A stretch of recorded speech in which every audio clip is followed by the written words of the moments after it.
Эрк ой жүгүртүүнүн бир түрү, анда чагылдырылган нерсе объективдүү максат, ага жетүү үчүн стимулдар жана пайда болгон объективдүү тоскоолдуктар, мотивдердин күрөшү, эриктүү аракет чагылдырылат.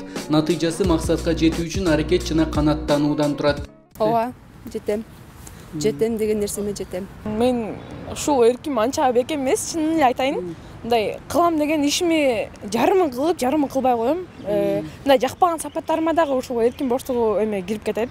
Өлө мындай кээде жалкоо болуп калат го баардык адам эле. Мен дагы ошондой болуп калам. Өлө көп болот. Мен эрким бекем эсе, мен мындай аткарардын алдында ойлонуп кийин корком да, ошол нерсе эсли болбой калса кантем деп, ошон үчүн эрким бекем эмес. Эрким жакшы эле максат коюп, эсли максатым ишке ашпай калса, мен ошол койгон максатымды ишке ашырууга аракет жасайм. Эриктүүлүк убакыт менен чыныгат жана эриктүү адамдардын көздөгөн максатына жетүү ыктымалы жогору. Анткени куру мотивациянын деңгээли 2-3 күнгө созулушу мүмкүн.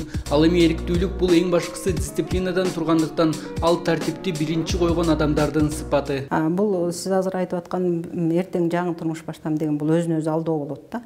Ошон үчүн адам өзүн алдап атканын өзү сезиш керек дагы. Ошого мындай качанга чейин мен өзүм алдайм.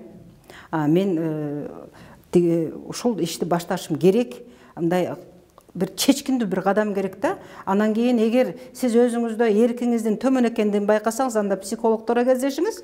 Психологдордун өзүнүн атайын бир эрежелери бар, көнүгүүлөрү бар. Анан ошол иш аракеттер менен аркылуу сиз өзүңүздө эрктик сапатты калыптандырсаңыз болот. Эрк бул чыдамкайлык жана сабырдуулук, өзүн өзү критикалоо, жүрүм-турумду башкарууга зор салым кошот. Ошондой эле эриктүүлүк менен кошо чечкиндүү аракет жана турмушта стабилдүүлүк, туруктуу көз караш калыптанат. Нейропсихологдордун белгилөөсүндө эркти башкарууга баш мээ органынын таасири жогору жана даам сезүү, ырахаттануу, адреналин алуу, ачуулануу, кубануу сезимдери эркти башкарууга таасир этет. Эгерде сиз ушул сезимдерди башкара алсаңыз, анда эркиңизди башкара аласыз. Адам психологиясы боюнча эркти толук кандуу чыныктыруу үчүн кеминде 15 күн керектелет. Мисалы, биз сизге тапшырма беребиз да. Бүгүндөн баштап өзүңүздү күнүгө баалайсыз. Эртең менден тургандан баштап, мисалы, бүгүн кечке маал жатканда эртеги мен кайсы ишти кылам деп туруп өзүңүзгө расписание түзөсүз дагы, баягы распорядок деп коебуз, ошондой иштерди эме кыласыз.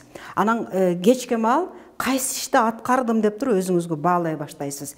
Көпчүлүгүн аткарсаңыз, сиз өзүңүзгө жакшы баа коесуз. Анан көпчүлүгүн аткара албасаңыз, өзүңүзгө төмөн баа коесуз. Анан сизге төмөн баа алган жагабы же жакшы баа алган жагабы. Ошол жакка карап туруп эле өзүңүздү өзүңүз мындай өздөштүрүп, мындай өзгөртүп алсаңыз болот. Эрк деген мына ушул. Эрк менен башкарылган аракеттер жөнөкөй жана татаал болуп бөлүнөт. Жөнөкөйлөргө адам эч качан ойлонбостон көздөгөн максатына бара тургандар кирет. Татаал актыда импульс менен кыймыл аракеттин ортосунда кыйла татаал процесс кирип, бул аракет татаалданат. Психологдордун белгилөөсүндө дал ушул мезгил эң оор мезгил. Анткени өзүнүн потенциалдык каалоолору жана реалдуу максатынын ортосундагы күрөштү жеңген адам гана эриктүүмүн деп айта алат.